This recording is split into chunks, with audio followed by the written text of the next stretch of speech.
Haleluya. Shalom aleihim. Bapak Yahweh memberkati saudara sekalian. Malam hari ini saudara-saudara, seperti biasa pada setiap hari Rabu saya memberi kesempatan untuk Bapak Ibu Saudara jikalau ada yang ingin bertanya. Ada saudara-saudara? Ya, mari Ibu. Sebenarnya saya juga bingung ya kan, pada waktu itu saya ngomong dengan adik saya, terus itu dah, ini itulah nyambat kakang kawah, adi ari-ari, dulur papat, kelima pancer, apa gitu loh, terus apa itu? Ya itu tuh kalau misalnya kalau itu kan yang ada pada diri kita. Jadi kalau menurut orang Jawa itu kita itu ada apa ya? Ada seperti pokoknya saya nggak tahu. Tapi kalau ketika kita lahir itu mesti didahului dengan air ari-ari itu plasenta. Terus kemudian baru bayinya. Nah itu plasenta dulu ya. Kawah ketuban, air ketuban. Baru bayinya. Terus baru kemudian ari-ari plasentanya ya, seperti itu. Nah itu kalau dalam kepercayaan orang Jawa itu apa ya, saya juga kurang mengerti, ya itu yang ingin saya tanyakan, itu kalau dalam dunia roh itu apa maksudnya, atau ada kaitannya dengan dunia supranatural atau tidak? Ya. Seperti itu maksud saya, Mas. Ya. Baik saudara-saudara, ini Bu Indrasti ditanya oleh seseorang, apa yang dimaksud dengan kakang kawah adi ari-ari? Ya, di dalam kepercayaan Jawa, ya, orang Jawa mengatakan bahwa pada setiap pribadi manusia itu ada seseorang yang disebut dengan kakang kawah adi ari-ari. Nah itu menurut dunia supranatural itu apa? Nah saya akan jelaskan bahwa kakang kawah ini kepercayaan kejawen ya saudara. Kepercayaan kakang kawah adi ari-ari ini sebetulnya bukan kepercayaan orang Yahudi, bukan. Tapi kepercayaan orang Jawa. Dikatakan demikian, kakang kawah itu artinya kakak kawah. Nah, yang keluar dari rahim ibu sebelum si bayi, warnanya putih, itu yang disebut dengan ketuban, ya, kawah ketuban. Kemudian adi ari-ari atau adik ari-ari yang keluar dari rahim ibu sesudah bayi lahir. Kemudian dikenal juga dengan getih. Getih itu darah yang keluar dari rahim ibu sewaktu melahirkan. Kemudian puser atau pusar yang dipotong sesudah kelahiran bayi yang warnanya hitam. Nah, ada juga kata pancer. Pancer itu adalah wujud badan jasmani yang ada di keempat saudara lain yang tidak punya raga fisik. Makanya disebut sedulur papat kalimo pancer. Juga disebut keblat papat kalimo tengah. Yang artinya adalah kiblat 4 yang kelima di tengah. Nah mengenai kiblat ini bicara tentang 4 penjuru angin. Timur, selatan, barat, utara, dan tengah. Nah ini mengandung pemahaman tersendiri dalam dunia supranatural kejawen. Makanya kalau saudara melihat orang-orang tradisi Jawa, kalau dia melahirkan bayi, itu mesti ari-arinya itu dimasukkan ke dalam kendil. Tahu kendil? Kayak bejana kecil itu ya, dimasukkan ke situ, kemudian dikubur. Itu kepercayaan Jawa, saudara. Tapi kalau kepercayaan kita nggak perlu itu. Ya, saya punya anak 2, baik Elis maupun Michael, ari-arinya saya buang saja. Ya, yang Elis saya buang di kali, yang Michael saya buang di tempat sampah. Ya, nggak ada artinya itu buat kita. Tetapi karena ini kepercayaan kejawen, ya. Ini salah satu ajaran yang membahas tentang adanya malaikat pendamping. Ya. Hidup manusia itu disebut dengan sedulur papat limo pancer. Pancer itu adalah tonggak hidup manusia, yaitu dirinya sendiri. Nah, diri kita itu ceritanya dikelilingi oleh 4 makhluk gaib yang tidak kasat mata atau metafisik. Nah, mereka adalah saudara yang setia menemani hidup kita, mulai dilahirkan di dunia hingga kita nanti meninggal dunia menuju ke alam kekal. Jadi begini saudara, ketika seseorang itu melahirkan, itu kan ada kawah atau ketuban, kemudian ada plasenta, kemudian ada darah dan puser. Iya toh? Nah, ini yang disebut dengan 4 saudara. Nah, menurut kepercayaan kejawen, itu kalau ini bayinya sudah keluar kan ini putus hubungan semua. Ya. Nah, menurut kepercayaan mereka, ini ada kehidupan gitu loh. Mereka hidup dan mendampingi si bayi itu. Ya, mendampingi si bayi sampai nanti menjadi dewasa, menjadi tua, menjadi sampai mati. Nah, dia mendampingi terus, saudara. Ya. Nah, itu maksudnya seperti itu. Itu sebelum hadirnya agama Islam, saudara. Karena begitu agama Islam masuk, maka kepercayaan ini mulai dicampur. Sehingga mereka mulai mengenal yang disebut dengan konsep malaikat. Maka mereka menyebutnya malaikat penjaga manusia yang disebut dengan sedulur papat. Nah, konsep sedulur papat ini oleh orang Jawa dinyatakan melalui atau sebuah pengamatan, yaitu malaikat yang selalu mengamati hidup manusia. Ceritanya begitu. Jadi mulai saat janin tumbuh di dalam perut, janin itu dilindungi di dalam rahim oleh ketuban. Selanjutnya adalah ari-ari, kemudian darah dan pusar. Nah, itu yang disebut dengan saudara manusia sejak awal dia hidup dan seterusnya. Ya, keempat saudara ini kan seperti yang tadi saya katakan dikubur. Ya kan, dikubur. Ini tetap menemani manusia sehingga sampai ke tiang lahat. Karena kepercayaan mereka, yang pertama, karena air ketuban itu adalah pertama kali keluar saat ibu melahirkan. Orang Jawa menyebutnya saudara tua. Nah, saudara ini melindungi jasad fisik dari bahaya. Maka ia disebut dengan pelindung fisik.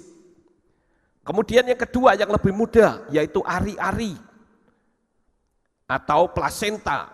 Nah, itu yang membungkus janin dalam rahim. Nah, dia melingkupi tindakan janin dalam rahim yang kemudian mengantar kita ke tujuan. Maka dia disebut sebagai sang pengantar. Kira-kira seperti itu. Kemudian yang ketiga, yang dikatakan saudara kita selanjutnya adalah darah.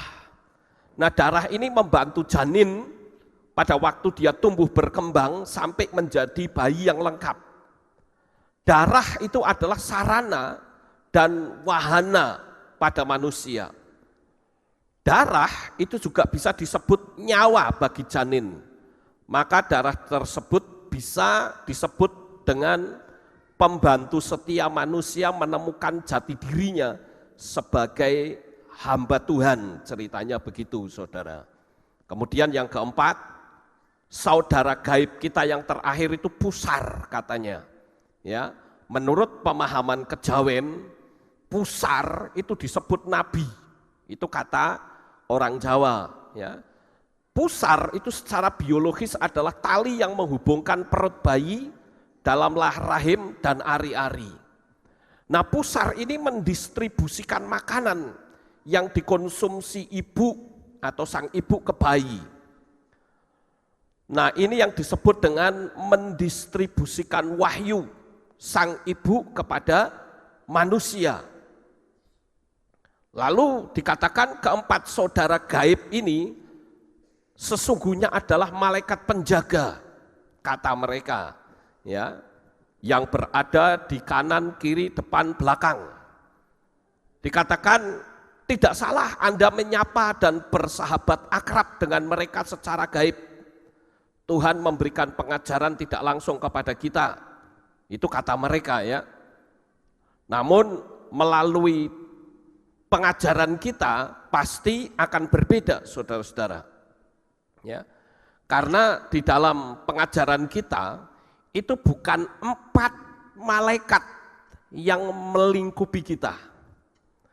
Kalau saudara membaca di dalam kitab Ifrim atau kitab Ibrani pasal 12 ayat yang pertama, di sana sangat jelas dikatakan oleh karena itu kita juga karena mempunyai begitu besar awan kesaksian yang mengelilingi kita, yang dimaksud dengan begitu besar awan kesaksian ini sebetulnya adalah makhluk-makhluk yang mengelilingi kita, yang tidak kasat mata, tidak kelihatan. Ya, dengan menyingkirkan segala rintangan dan dosa yang mudah menjerat, marilah kita berlomba dengan ketekunan dalam perlombaan yang disediakan sebelumnya bagi kita.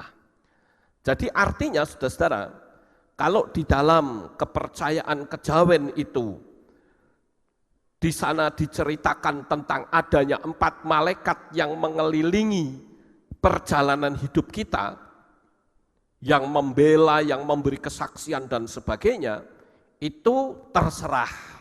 Itu kepercayaan kejawen, saya tidak akan menjamah mereka.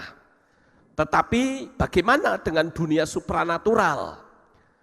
Kalau saya mengacu kepada kebenaran firman Tuhan yang kita percayai ini, sebetulnya yang mengawasi kita itu bukan 4, tapi berapa saudara? Banyak sekali, seperti awan, seperti malaikat. Nah, siapa sebetulnya makhluk-makhluk gaib yang tidak kelihatan ini saudara? Tidak lain adalah mereka yang nantinya, ini ada 2 kubu saudara, malaikat-malaikat yang banyak yang mengelilingi kita, itu ada 2 kubu. Kubu yang pertama adalah malaikat-malaikat yang disediakan Tuhan untuk menolong perjalanan kita, perjalanan hidup maksudnya. Sedangkan malaikat-malaikat jahat yang juga mengelilingi kita, itu yang nanti dalam perjalanan kita, segala sifat buruk kita itu dicatat oleh mereka. Ngapain dicatat? Menurut kitab suci, nanti pada waktu kita masuk di kursi pengadilan Tuhan, malaikat-malaikat gelap itu akan tunjukkan segala dosa-dosa kita, saudara. Tetapi kita bersyukur bahwa kita memiliki pembela, yaitu Yeshua HaMasyiah. Sehingga tuduhan-tuduhan dari malaikat gelap itu yang mengatakan pada waktu di kursi pengadilan nanti, malaikat berkata, oh ini orang ini begini, begini, begini, begini. Maka sang hakim agung itu nanti, yaitu Bapak Yahweh, akan bertanya, betulkah seperti itu? Yeshua sebagai pembela kita, dia adalah pengacara kita yang luar biasa. Dia akan katakan apa? Aku tidak menemukan kesalahan pada orang ini, karena orang ini sudah aku beli dan harganya sudah tunai aku bayar. Ya, sudah tunai aku bayar, dan kitab suci mengatakan dosa kita itu seperti kabut yang diterbangkan angin. Artinya ketika kita seharusnya mati itu masuk neraka, karena melalui darah Yeshua yang membeli kita, maka kita dibebaskan. Kita selamat sampai ke Syamayim, tempat kediaman Bapa. Haleluya. Jadi itu maksudnya. Jadi memang di dalam dunia kejawen itu dunia yang syarat dengan supranatural, saudara. Dan saya akui itu. Tetapi karena kita bukan beriman di kitab mereka, tetapi kita beriman di kitab suci kita, semua sudah tertulis di situ. Sudah lengkap peristiwa apa yang terjadi di dunia yang tidak kelihatan, semua sudah ada. Amin. Mungkin ada yang bertanya begini, saudara.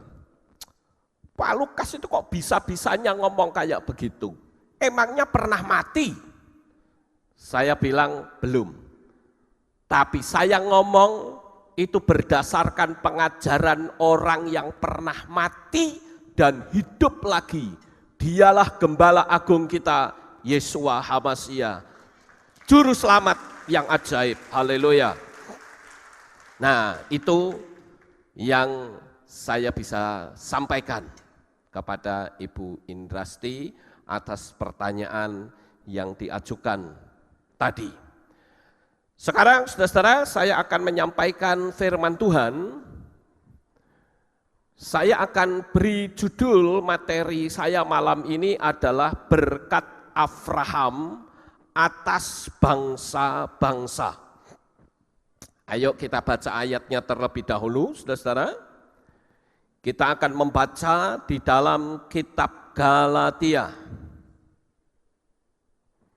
Kitab Galatia pasal ketiga dan kita akan membaca ayat 14. Sudah ketemu semua? Baik, sekarang saya akan bacakan untuk Bapak Ibu Saudara. Demikianlah bunyinya.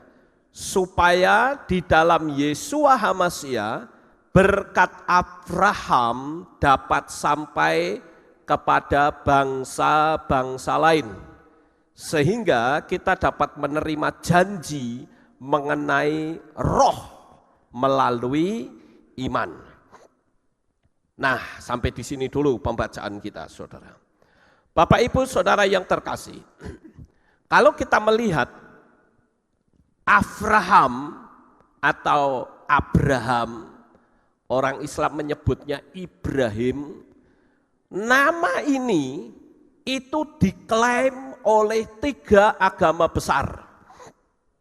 Baik agama Yahudi, agama Kristen, maupun agama Islam. Nah, oleh karena itu kita perlu bertanya, saudara. Apa sebenarnya yang istimewa dari Abraham ini, saudara? Kok sampai 3 agama ini mengklaim? Pasti kan orang yang istimewa nih. Ya, coba kita baca di dalam kitab Yakobus pasal 2 ayat 23. Yakobus pasal 2 ayat 23. Ya, kalau sudah ketemu saya akan bacakan untuk saudara. Dan digenapilah kitab suci yang mengatakan, dan Abraham percaya kepada Elohim, dan hal itu diperhitungkan kepadanya sebagai kebenaran. Maka dia disebut sahabat Elohim. Ini rupa-rupanya, saudara. Islam mengatakan bahwa Ibrahim itu adalah orang yang mukmin, orang yang beriman. Ibrahim itu agamanya Islam. Orang Kristen juga mengklaim bahwa Abraham itu agamanya Kristen. Kemudian orang Yahudi mengklaim bahwa Abraham itu bapak leluhur saya. Sekali lagi orang ini kok istimewa sekali, saudara. Sampai 3 agama besar mengklaim. Dan saya katakan, jika Islam berkata bahwa Ibrahim itu agamanya Islam, itu jelas salah besar. Kenapa? Karena Islam belum ada. Islam itu ada sekitar 450-an tahun lah setelah Injil ditulis. Ya, Kemudian orang Kristen itu juga mengklaim Abraham itu agamanya Kristen. Jadi orang Kristen juga saya katakan salah. Kenapa? Karena agama Kristen itu baru ada setelah Yesus mati dan bangkit kembali. Jadi baik Islam maupun Kristen salah semuanya, saudara. Jadi sekali lagi nanti kita akan bahas ke sana. Yang perlu kita perhatikan adalah apa sebenarnya yang istimewa dari orang ini. Yang istimewa dari orang ini karena Abraham itu disebut sebagai sahabat Elohim. Waduh, betapa senangnya kalau kita disebut sebagai sahabat Elohim. Kalau saudara disebut sahabatnya Bapak Presiden, senang atau tidak? Wah, senang sekali. Saudara disebut sebagai sahabatnya Raja, wah senang. Nah, ini disebut sebagai sahabat Elohim. Kenapa kok senang menjadi sahabat Elohim? Karena yang namanya sahabat itu tidak ada rahasia. Jadi kalau Tuhan mau melakukan sesuatu, itu Tuhan bocorkan kepada sahabatnya. Nah, itu yang disenangi oleh banyak orang, saudara-saudara. Jadi kenapa orang begitu senang menjadi sahabat Tuhan? Karena menjadi sahabat Tuhan itu berarti segala rahasia yang ada Tuhan itu bongkar terlebih dahulu kepada sahabatnya. Contohnya mana? Nah, contohnya tetap kembali kepada Abraham, saudara, atau Abraham. Kita sedang membahas tentang Abraham. Ya, di dalam kitab Beresit atau kitab Kejadian pasal 18 ayat yang ke-17, ya, saudara akan temukan di sini bagaimana Tuhan itu tidak ada rahasia-rahasiaan sama Abraham, saudara. Di ayat 17 dikatakan, dan Yahweh berfirman, apakah aku akan merahasiakan dari Abraham apa yang sedang aku lakukan? Nah, saudara, ini ceritanya begini, saudara. Ceritanya Abraham itu kan punya keponakan namanya Lot. Nah, Lot ini tinggalnya di kota Sodom. Sedangkan kota Sodom itu kota yang jahat luar biasa. Orang sudah berkeluh kesah tentang Sodom, saudara. Sehingga Tuhan akan menghancurkan, akan memusnahkan kota Sodom. Tetapi sebelum Tuhan memusnahkan kota Sodom, dia cerita kepada sahabatnya, yaitu Abraham. Senang ya, saudara, jadi sahabatnya Tuhan. Apa yang Tuhan akan lakukan dibocorkan, saudara. Nah, sehingga keistimewaan menjadi sahabat Elohim atau sahabat Tuhan adalah kita bisa mengetahui rahasia Tuhan. Wah, saya senang kalau jadi sahabatnya Tuhan. Kalau ada apa-apa Tuhan buka rahasia sama saya. Ya, itu kalau kita jadi sahabat. Nah, Bapak Ibu Saudara, sekarang mari kita akan lihat lebih dalam tentang orang ini. Siapa sebetulnya Abraham itu dan apa yang dia lakukan? Nah, ini yang harus kita ketahui, saudara. Mari kita buka ayat-ayatnya pada malam hari ini di dalam kitab Yosua pasal 24 ayat yang kedua. Dikatakan, dan berkatalah Yosua kepada seluruh bangsa itu, demikianlah Yahweh Elohim Israel berkata, leluhurmu di masa yang lampau telah hidup di seberang sungai. Terah ayah Abraham dan ayah Nahor, mereka menyembah ilah-ilah lain. Nah, saudara-saudara, sekarang mari kita akan selidiki siapa sebetulnya Abraham. Menurut saudara, Abraham itu orang Yahudi atau bukan? Orang Yahudi atau bukan? Bukan. Ya, jadi kalau ada orang Kristen yang berkata bahwa Abraham itu orang Yahudi, salah, saudara. Kenapa? Karena Yahudi itu berasal dari kata Yehuda. Yehuda itu adalah anaknya Yakub.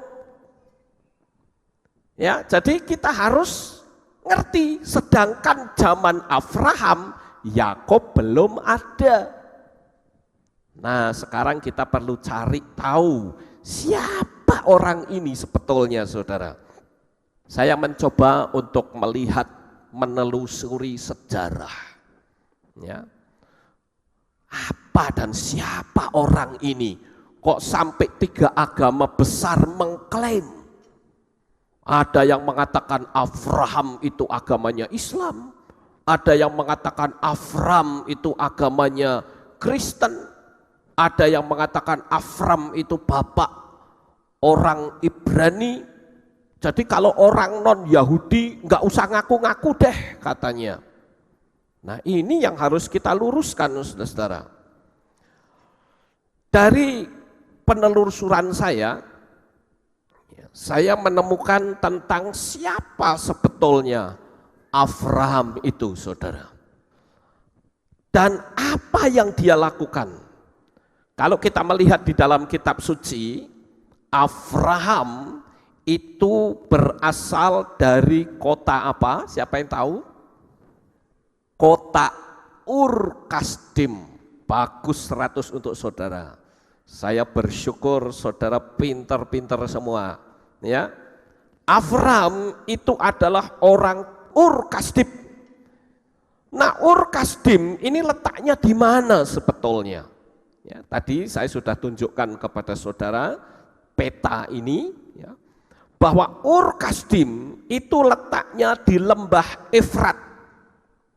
Nah, lembah Efrat itu tentu kalau di zaman sekarang itu Irak, ya, daerahnya Saddam Hussein, saudara. Itu asal mulanya Abraham itu dari sana, ya. Sekali lagi saudara, saya katakan bahwa Abraham itu bukan orang Yahudi. Ya, tadi saya sudah katakan bahwa kata Yahudi itu berasal dari Yehuda, yaitu keturunannya Yakub, sedangkan Abraham pada waktu itu Yakub belum ada. Lalu yang jadi pertanyaan, agamanya Abraham ini apa, saudara? Ada yang tahu? Agamanya Abraham ini agama apa kira-kira? Saya coba untuk menyelidiki, saudara. Ternyata istilah agama itu baru muncul belakangan. Zaman dulu nggak ada istilah agama, saudara. Tetapi siapa yang disembah? Jadi kalau saudara tanya, misalnya ketemu Abraham yang asli, tanya, Om, si Om ini agamanya apa? Di KTP Anda ini apa? Abraham tidak akan berkata, oh saya Kristen. Tidak. Dia tidak akan berkata, oh saya Islam. Tidak. Oh saya orang Yahudi. Tidak. Tapi kalau kita menelusuri sejarah kuno, ternyata di situ kita menemukan bahwa Abraham itu sekalipun akhirnya dia menyembah kepada Yahweh, tapi sebelum dia menerima panggilan Tuhan seperti yang tertulis di dalam kitab Beresit pasal 12, ternyata Abraham itu tinggal bersama ayahnya yang bernama Terah. Nah, Terah ini kalau di zaman sekarang itu memuja berhala, saudara. Karena di zaman itu daerah Irak, tentu Iraknya bukan Irak yang sekarang, tapi Irak kuno. Nah itu menyembahnya adalah menyembah berhala. Kalau hal ini kita bisa temukan di dalam kitab Yosua pasal 24 ayat yang kedua, tadi kita sudah baca ya. Tetapi Abraham itu disebut dengan orang Ibrani.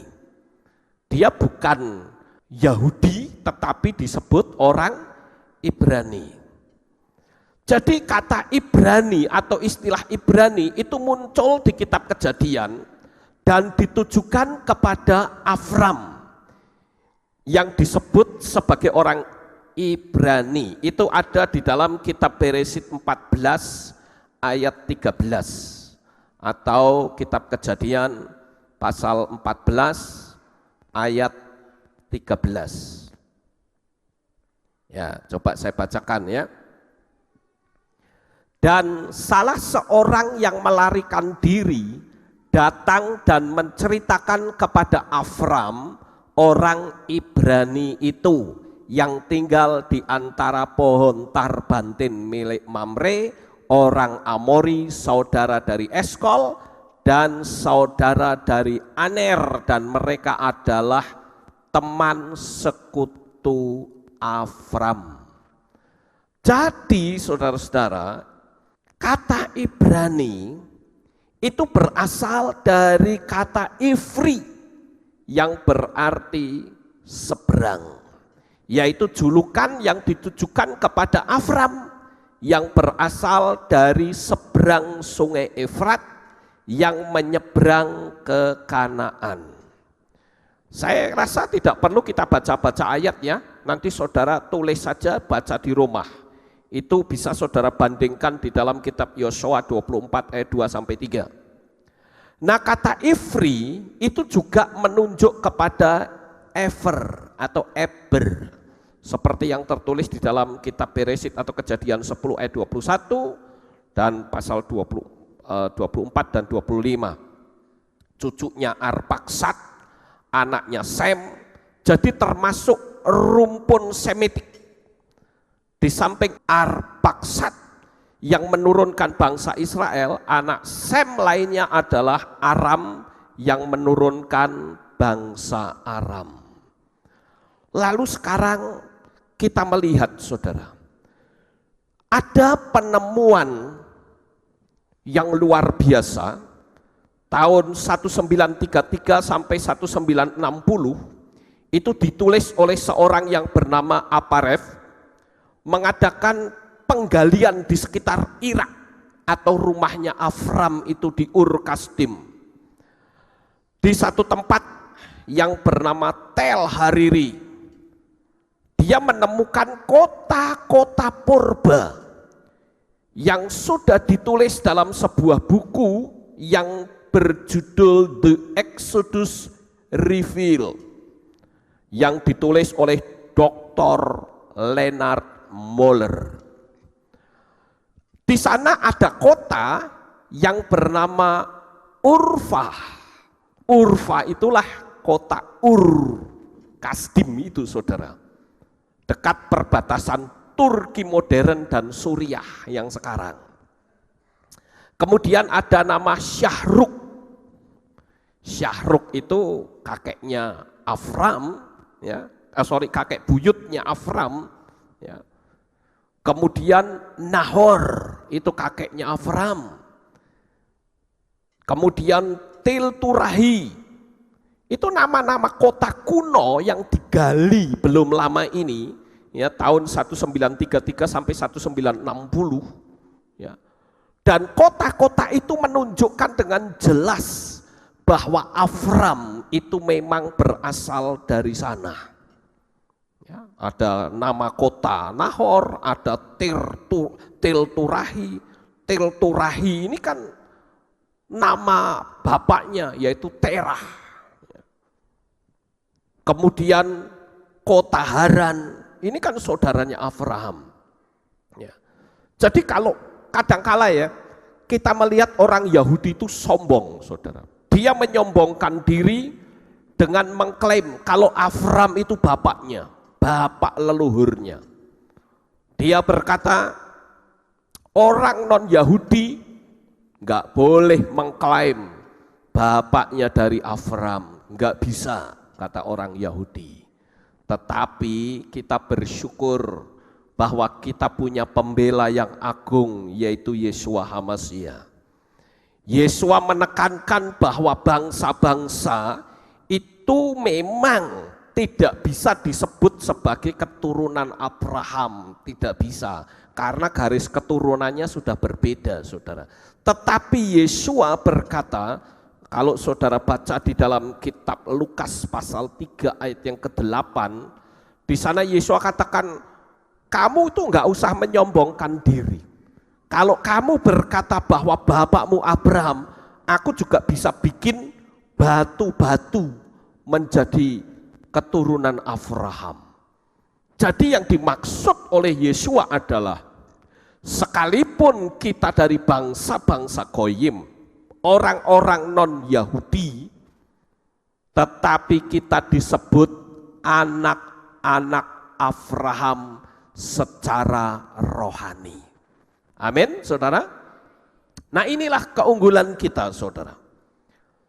Jadi kita sekarang sudah menemukan data tentang siapa Avram itu. Avram yang akhirnya namanya diganti dengan Abraham, yang artinya bapak banyak bangsa. Wah, ini luar biasa ya, kita dari bangsa-bangsa luar bisa dientenkan ke Yahudi sehingga kita disebut keturunan Abraham secara rohani. Abraham itu memiliki 3 istri, ya sebetulnya istri yang sahnya 1, saudara, yaitu Sarah. Kemudian ada perempuan lain yang juga memiliki anak dari Abraham, yaitu Hagar. Kemudian ada satu lagi perempuan yang juga melahirkan anak-anak Abraham, yaitu Keturah. Ya, jadi Abraham ini hidup bersama dengan 3 orang istri, tapi istri sah yang sesuai, yang disebut yang nanti akan melahirkan anak perjanjian itu dari Sarah, saudara. Sedangkan Hagar itu sebetulnya adalah budaknya perempuan, ya, pembantu, babu istilahnya. Ya, begitu juga dengan Keturah. Hagar melahirkan Ismail, Sarah melahirkan Yitzhak, kemudian Keturah melahirkan Zimran, Yoksan, Medan, Median, Ishak, dan Syuah. Wah, ini paling banyak anaknya dari Keturah, saudara. Saya nggak tahu apa mungkin dia lebih cantik luar biasa, ya barangkali, ya sampai anaknya banyak. Nah, saudaraku yang terkasih, sekarang kita akan melihat, saudara, kalau kita disebut sebagai keturunan Abraham, apakah benar kita layak disebut keturunan Abraham? Lalu apa yang Abraham lakukan? Apakah kita juga melakukannya?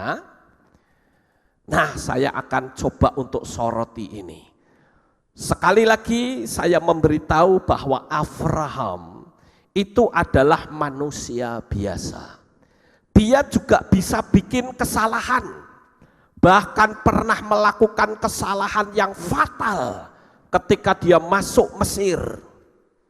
Pada waktu itu terjadi kelaparan dan Abraham masuk Mesir bersama dengan Sarah. Saudara tahu, begitu masuk Mesir, Abraham ngomong sama istrinya Sarah, sayang, nanti kalau kita masuk ke Mesir, tolong kamu jangan ngomong istriku ya, kamu ngomong adikku ya. wanti-wanti, ojo ngomong. Kenapa kok seperti itu saudara? Karena ternyata Sarah itu cantik jelita. Nah biasanya raja-raja itu kalau melihat orang cantik langsung dipek jadi istri. Nah Abraham ketakutan. Wah nek aku masuk Mesir, nanti istriku ini dipek sama raja, dia tahu saya suaminya, waduh aku bisa dibunuh ini. Makanya untuk menyelamatkan diri dia bilang, kamu jangan ngomong istriku ya, ngomong aja adikku. Ini sisi gelap Abraham saudara. Tapi yang malam ini saya soroti bukan sisi gelapnya. Kalau saya mempelajari Abraham itu sangat menarik sekali saudara. Saya bicara Abraham ini bisa panjang lebar, bisa 4 sesi bahkan kalau saya perhatikan. Sampai waktu menyiapkan materi ini saya bingung, ini mana dulu yang akan saya sampaikan ini. Karena rupa-rupanya kisah perjalanan hidup Abraham ini menarik luar biasa. Banyak pelajaran yang kita bisa ambil. Tapi malam ini saya hanya akan tunjukkan kepada saudara sisi baik dari Abraham yang perlu kita contoh. Amin. Katanya kita anak-anaknya Abraham secara rohani, ya toh? Kalau anaknya Abraham secara rohani ya apa yang bapak kita lakukan kita ikuti. Betul saudara-saudara? Nah sekarang ayo kita lihat apa keistimewaan Abraham itu. Yang pertama, mentaati panggilan Tuhan untuk meninggalkan imannya yang lama. Nah saudara bisa baca sendiri deh ayatnya, saya nggak perlu lagi-lagi baca. Tulis saja kalau saudara yang bawa bolpen. Ini sebagai bukti apa yang saya sampaikan itu tertulis di sana. Ya. Di dalam kitab Beresyit atau kitab Kejadian pasal 12 ayat 1 sampai 9, saudara pada waktu itu Abraham mendengar suara Tuhan. Abraham, kira-kira begitu ya. Tinggalkanlah ayah ibumu, pergi ke tempat yang akan aku janjikan kepadamu. Saya tidak melihat Abraham ngejek debat kusir sama Tuhan. Tuhan, kalau memang betul itu engkau tunjukkan dulu dong. Saya kan sudah nyaman hidupnya. Enak wae kamu suruh aku keluar dari Ur Kasdim. Bapakku orang kaya. Enak aja kamu suruh aku keluar. Ternyata Abraham tidak bilang begitu saudara. Tuhan mengangkat Abraham dari latar belakang pemujaan terhadap berhala-berhala. Karena di daerah situ, wah banyak penyembahan berhala. Tuhan bilang keluar dari sana saudaramu, dari negerimu, ke tempat yang akan aku tunjukkan kepadamu. Tuhan tidak ngomong, nanti kamu pergi ke Kanaan, tidak. Hanya ngomong, akan aku tunjukkan kepadamu. Abraham cuman berkata apa? Baik Tuhan, aku nurut. Dia kemas-kemas, dia jalan saudara. Ini keistimewaan yang pertama. Nah kalau ini diaplikasikan kepada kita, apakah benar kita itu sudah betul-betul meninggalkan iman kita yang lama? Atau mungkin kita campur aduk. Saya dulu pernah melihat saudara, di jemaat ini, saya langsung tak tegur. Saya tidak mau negur dari mimbar ini, karena saya ingin mimbar ini tetap bersih. Kalau saya mau menegur lebih baik saya tegur, saya turun di acara bebas, ketika kita santai, pas ketemu ngobrol-ngobrol saya kasih tahu. Dulu pernah ada jemaat yang ketika melahirkan anak, ternyata waktu saya tilik ke rumahnya, tilik bayi maksudnya, ternyata ada lampu listrik ditutupi sama ember, saudara. Wah, saya marah, ini apa ini? Langsung seketika itu saya terus terang nggak tedeng aling-aling. Ini paganisme ini. Terserah orang setuju dengan sikap saya atau tidak, ini bahaya di mata Tuhan. Saya langsung bilang, Pak, itu kok di depan sana kok ada listrik ditutupi ember, bukan naruhnya di atas, tapi ditaruh di bawah, maksudnya apa? Nggak bisa jawab, saudara. Apa meh ngobori semut di bawah? Ya toh? Saya bilang nggak bener ini, buka, saudara. Nah ini yang disebut mencampur adukkan kepercayaan lama dengan iman kita. Paham saudara-saudara? Sampai di sini paham nggak? Avram itu Tuhan bilang kamu keluar, itu betul-betul total dia tinggalkan. Sebentar lagi akan ada hari raya. Kira-kira hari raya apa itu? Wah, wis ngerti kabeh, saudara. Yang jadi pertanyaan, apakah saudara masih ikut-ikutan? Ngerti nggak kalau itu alamnya itu alam dewa? Saya dulu pernah bermasalah dengan kelenteng karena saya membongkar alam dewa, saudara. Ya, itu kasus lama. Saya paling tegas untuk masalah soal iman. Ya, kita nggak bisa toleransi. Cuman bedanya kalau orang luar tidak toleransi mukul, paham saudara? Tapi kalau kita tidak toleransi ya terserah, kita menghormati agama orang lain sendiri-sendiri silahkan. Tapi saya tidak bisa mencampur adukkan agama. Apalagi kita disebut orang-orang goyim yang dienten, disambungkan ke akar Yahudi. Jadi kita nggak bisa toleransi campur aduk iman, nggak bisa. Itu bukan gayanya Abraham. Apakah Abraham itu masih mencampur aduk kepercayaan bapaknya Terah? Tidak. Begitu Tuhan bilang keluar kamu dari sana, keluar.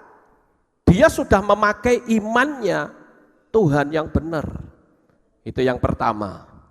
Yang kedua, ini kalau dijabarkan panjang ya, tapi saya rasa saya akan percepat saudara-saudara. Yang kedua, Avram itu memanggil nama Yahweh.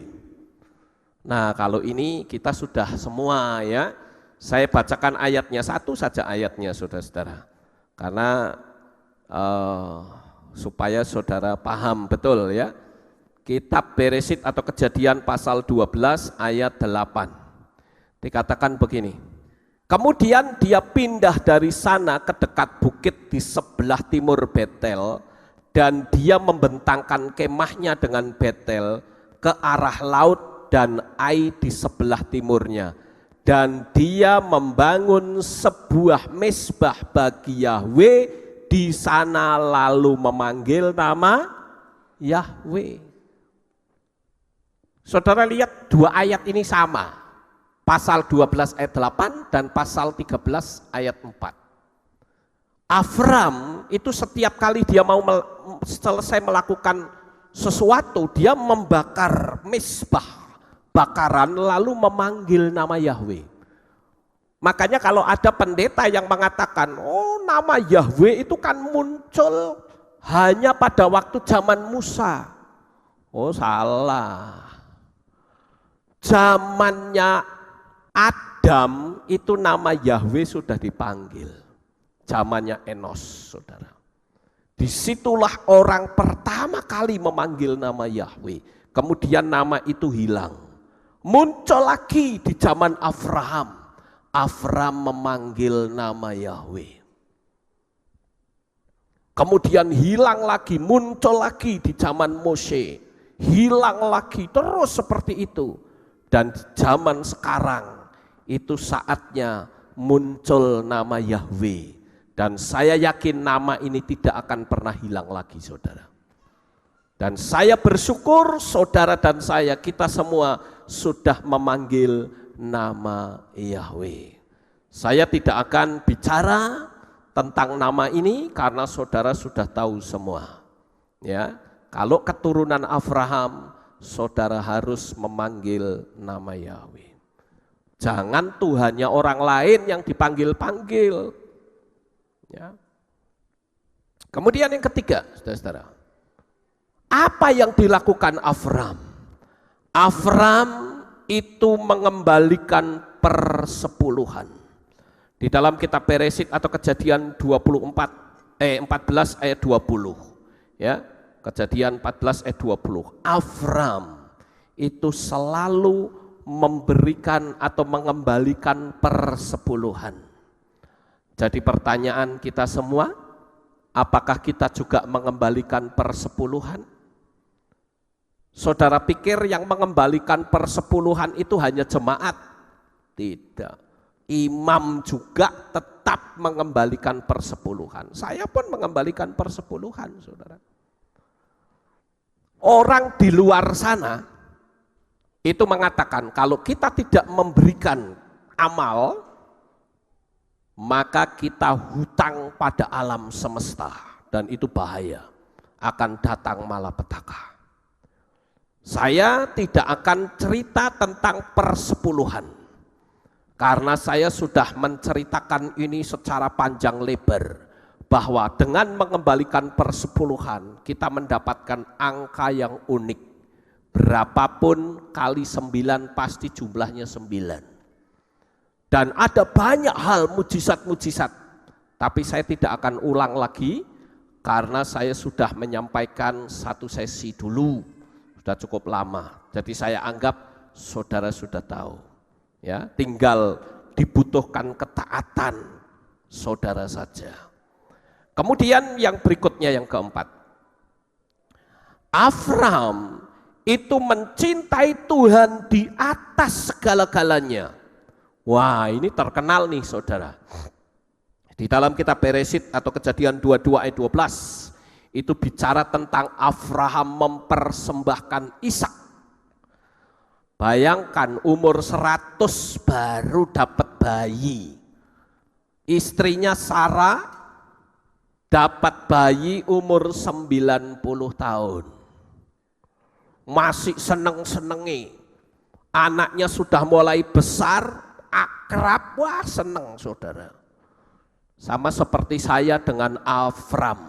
Ya, cucu saya, waduh sehari enggak ketemu koyone wis, wah gimana itu ya. Sama seperti Avram terhadap Ishak.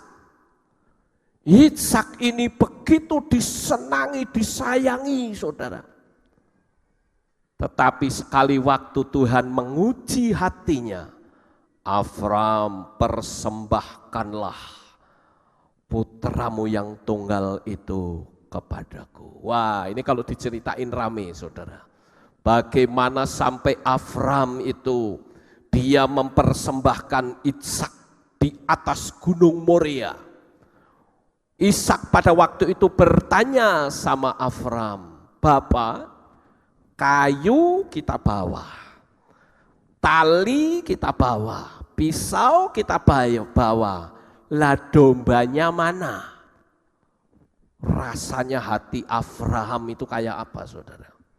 Dia belum berkata dombanya itu ya kamu, belum.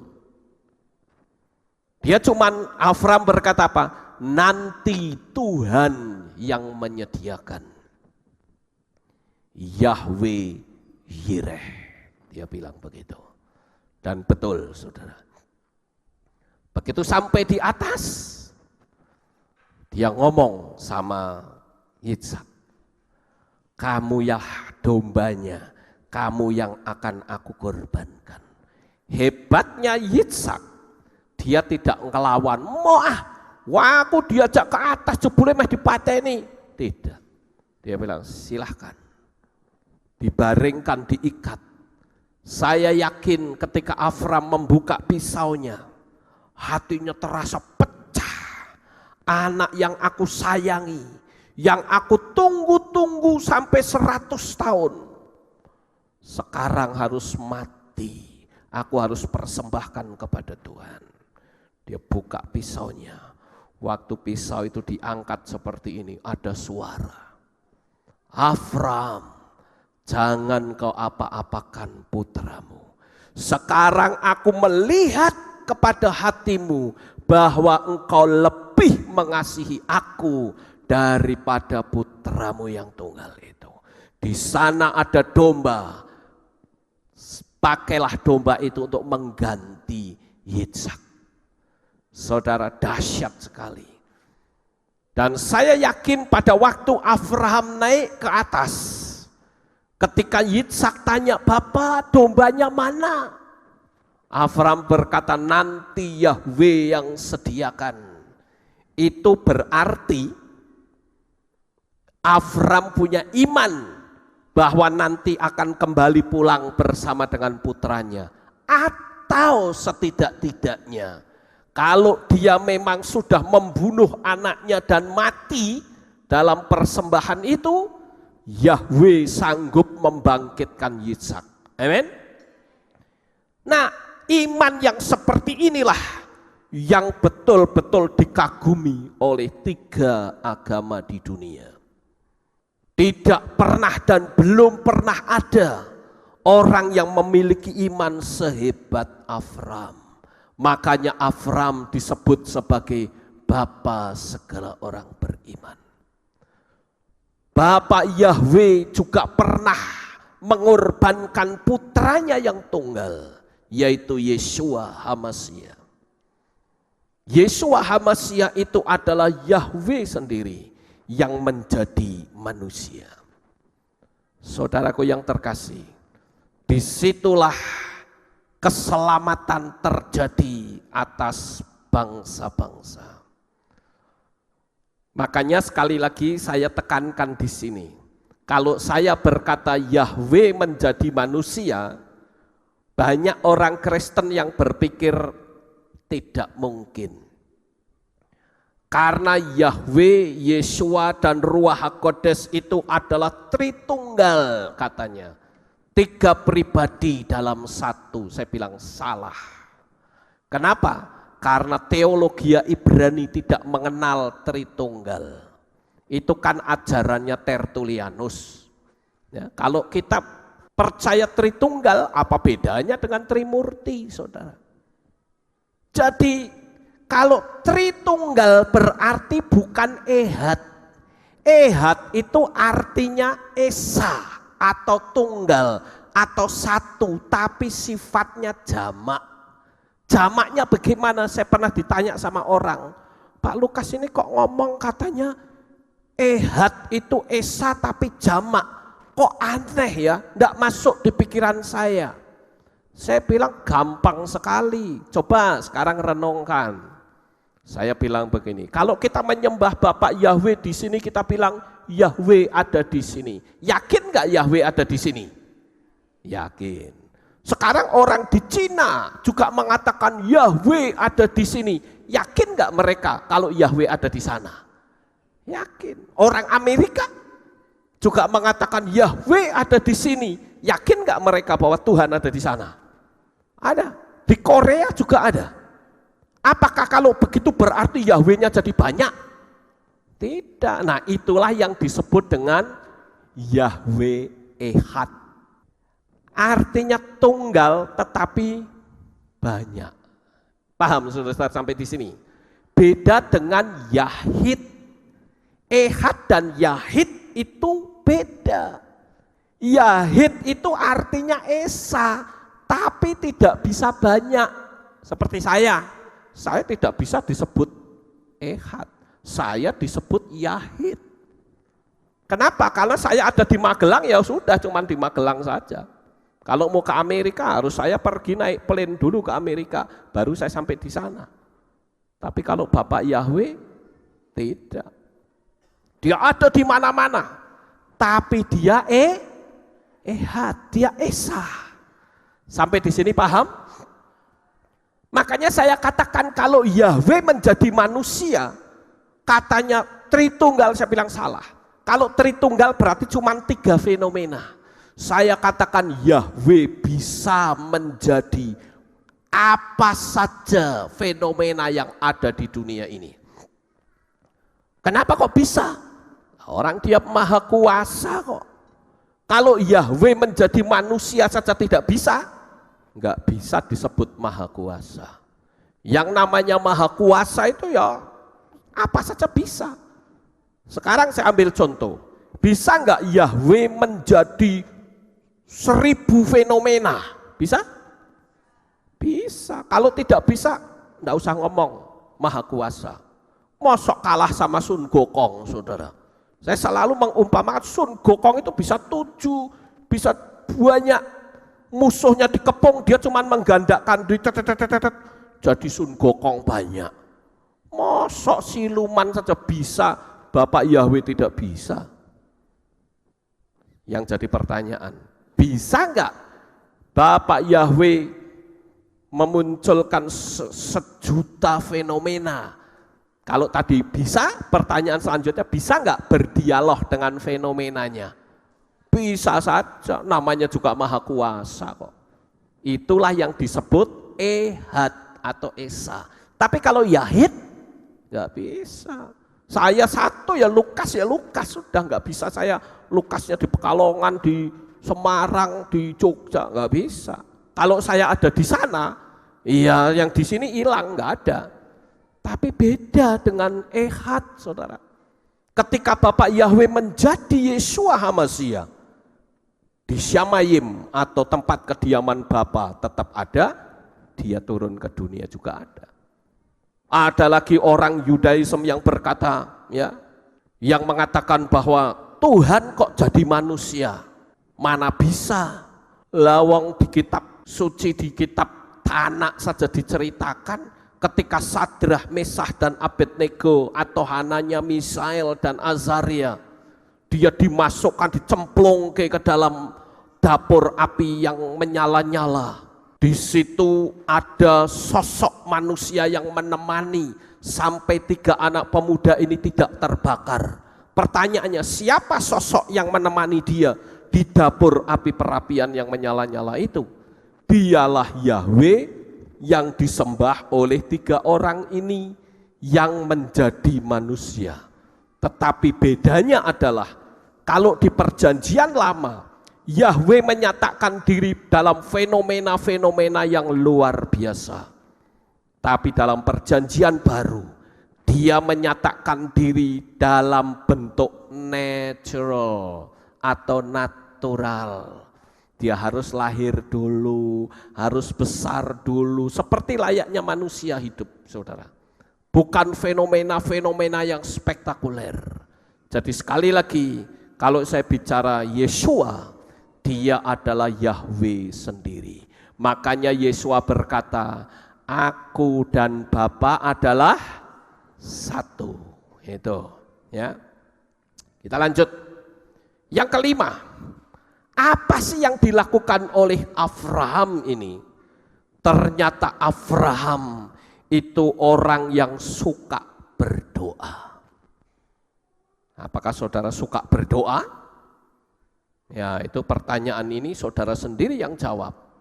Apakah saudara berdoa itu hanya formalitas? Bapak Abraham suka berdoa. Dia bahkan pernah menjadi intercession, juru syafaat. Ketika dia tahu kota Sodom dan Gomora akan dimusnahkan, dia ingat keponakannya Lot ada di sana.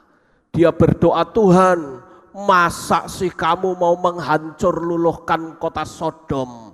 Bagaimana kalau ada 50 orang percaya, bagaimana? Tuhan bilang, aku tidak akan memusnahkan Sodom untuk 50 orang yang benar. Wah, Abraham kaget. Lah nek 50 orang nggak ada kok, ngeri amat. Tuhan, bagaimana kalau 40 Tuhan, 40? Tuhan bilang, aku tidak akan memusnahkan Sodom untuk yang 40. Terus turun, saudara. Sampai akhirnya tidak didapati orang yang benar. Lot pun, keponakannya Abraham juga sudah kedapatan tidak hidup benar. benar. Ya, kalau kita lihat ceritanya, saya bisa tunjukkan fakta bagaimana Lot hidupnya terpengaruh oleh orang-orang di Sodom. Pantas kota Sodom itu dimusnahkan. Cuman Lot itu selamat karena Yahweh melihat kepada Abraham, saudara. Jadi kalau saudara menjadi juru syafaat untuk anak saudara, untuk istri saudara, untuk keluarga saudara, keuntungan ada pada diri saudara dan keluarga saudara. Amin. Yang keenam adalah Abraham itu menghindari pertengkaran. Di dalam kitab Bereshit 13 ayat yang ke-8, saudara melihat di sana gembala-gembalanya Abraham pada ribut bertengkar. Akhirnya Abraham ngomong sama Lot, Lot, kita ini lihat gembala-gembala kita ribut berantem terus, kita pisah aja deh. Kalau kamu ke utara, aku ke selatan, kamu ke barat, aku ke timur. Dah kamu tak kasih kesempatan, ayo kita naik ke atas bukit, kamu pilih dulu yang mana. Lalu Lot melayangkan pandangnya, di sana melihat lembah Yordan seperti taman Yahweh. Aku pilih ke sana. Abraham bilang, baik, silahkan kamu pilih ke sana. Nah, dari kasus ini saya bisa mengambil kesimpulan bahwa kebaikan Abraham, pantas dia disebut sebagai orang beriman, adalah karena Abraham itu senang menghindari pertengkaran. Senang menghindari, bukan senang bertengkar, tapi senang menghindari pertengkaran. Saudara senang bertengkar atau senang menghindari pertengkaran? Menghindari, nah itu anaknya Abraham.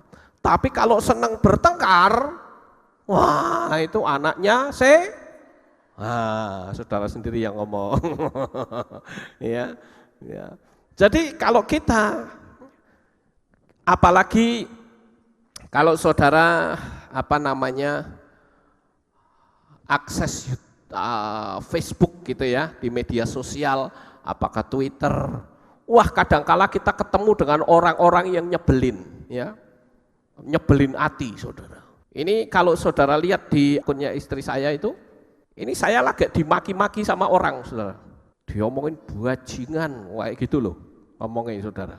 Tapi ya sudah, saya pikir, ya kenapa kok mereka ngomong begitu? Karena saya mengagumi Yahweh. Orang ini nggak suka.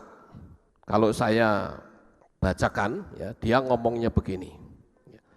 Doakan bajingan kaum pemuja huruf bernama Lukas Sutrisno dan Yakub Sulistyo supaya si A bersama Yahweh dalam nama Yesus membebaskan mereka dari belenggu penawanan roh jahat Hilal bin Sahar yang telah merasuki, menyeret dan memperalat mereka. Bayangin saudara, saya dalam hati pikir, aduh Tuhan, kok aku diseret kembali ke hidup yang lama ini, tak diemin aja dah. Saya hanya berpikir, wah untung kamu ketemu saya sekarang. Kalau ketemu 20 tahun yang lalu ceritanya lain pasti ya. Tapi ya sudah, saya berpikir ini saya juga ada punya rencana dalam beberapa hari setelah ini lewat, orang ini harus dihapus. Orang-orang yang berenergi negatif, get out, ya, nggak bisa kumpul bareng sama kita. Ya. Kita harus kumpul dengan orang-orang yang energinya positif, supaya apa? Supaya sukses. Ya, begitu. Amin. Ya. Nah, sekarang yang ketujuh. Abraham percaya bahwa kesuksesan itu datangnya dari Tuhan. Kenapa? Karena Abraham tidak mau melihat. Abraham tidak berkata, Lot, lah kamu kok curang? Kamu kok milihnya lembah Yordan? Wah, enak kamu ya. Aku di tempat yang gersang. Tidak, saudara. Abraham tidak melihat secara fisik. Yang dia lihat adalah hidup bersama dengan Bapak Yahweh pasti berhasil, pasti sukses. Amin. Ya. Jadi kalau kita ditempatkan dimanapun, saya selalu ingat waktu saya ditempatkan di Kota Magelang, saya ingat ucapan Dr. Billy Graham. Dia berkata, jikalau aku ditaruh di hutan, akan aku rombak hutan itu menjadi kota, karena aku tidak sendiri tetapi bersama dengan Roh Kudus. Wah, itu tertanam terus di hati saya. Saya katakan, di kota manapun Tuhan tempatkan, di situ Tuhan sanggup memberkati saya. Jadi yang namanya sukses, ini saya lihat di situ ada usaha terus meskipun situasi semakin sulit. Amin. Karena engkau bersama dengan Tuhan dan bersama dengan Tuhan pasti sukses, tidak bisa tidak. Haleluya. Ya, tidak usah takut, saudara. Ada yang berkata, aku di desa, Tuhan nggak mau lihat itu di desa. Pokoknya bersama dengan Dia pasti berhasil. Haleluya. Sekarang yang berikutnya, yang ke-8. Avram senang berlama-lama dengan Tuhan. Saudara baca itu ya di ayat itu di kitab Kejadian atau Beresit 18 ayat 16 sampai 22. Sudah tahu Sodom itu penuh dosa. Orang-orang kok malah jalan ke sana. Sementara apa? Avram tidak melanjutkan ke sana. Dia cuma berdiam diri, menunggu Yahweh berkomunikasi dengan dia. Artinya Abraham itu senang berlama-lama dengan Tuhan. Saya berharap saudara bisa berlama-lama dengan Tuhan dalam ibadah. Amin. Ya. Jangan ibadah lama sedikit sudah kelesetan ke sana kemari kayak cacing kepanasan, saudara. Nanti kalau enggak kelesetan ya pakai kode, lihat lagi jam. Lihat lagi jam, itu ganggu saya kalau seperti itu. Ya, kalau lagi-lagi lihat, itu dengan kata lain orang itu sedang protes. Dengan berkata, Pak Lukas, turun, khotbahmu sudah tidak menarik, aku mau pulang. Tapi kalau kita berlama-lama dengan Tuhan, ingat, kelak kita pun akan kumpul bersama-sama dengan Tuhan. Amin? Ya, ya. Saya juga berharap seperti yang diajarkan saudara Jimson beberapa minggu yang lalu.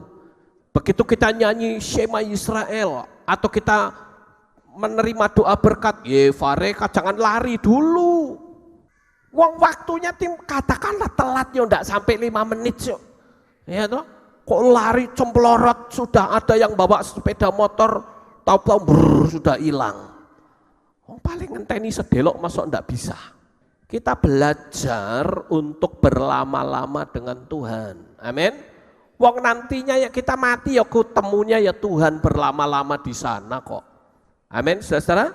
Ya, jadi kita sebagai anak-anak Tuhan harus semakin dekat mengasihi Tuhan. Apalagi kondisi keadaan zaman sekarang sudah tidak menentu. Amin. Ya, kita harus lebih dekat sama Tuhan.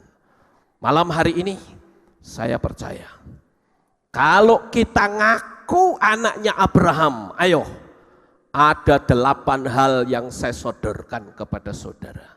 Apakah saudara melakukan ini atau tidak? Tapi kalau saudara melakukan ini, saya percaya, saya jamin. Berkat Bapak Abraham akan tercurah dalam hidup saudara. Sukses besar, Bapak Yahweh memberkati saudara. Haleluya. Kita tunduk kepala, kita akan berdoa.